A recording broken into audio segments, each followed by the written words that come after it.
সেই গোষ্ঠীটি বারবার বাহিরে বের হওয়া, কর্মক্ষেত্রে থাকা নারীদেরকে আক্রমণ করে আসছে। যে উপস্থিতি এই পর্যায়ে আপনাদের সামনে বক্তব্য রাখবেন শিক্ষা ও পাঠ্যক্রম বিষয়ক সম্পাদক রেমি ইসলাম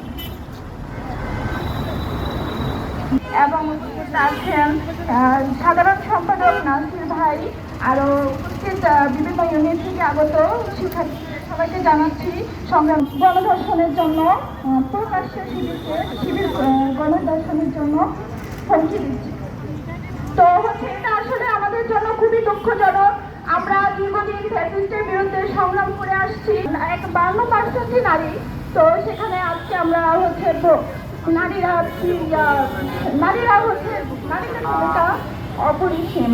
সেখানে নারীদের এভাবে প্রকাশ্যে গণধর্ষণের জন্য আমি তীব্র নিন্দা এবং প্রতিবাদ জানাচ্ছি। এই পর্যায়ে নিজের অভিজ্ঞতা এবং গত 1 বছর সময় চলাকালীন বিভিন্ন ধরনের সাইবার বুলিং এবং একজন নারী হিসেবে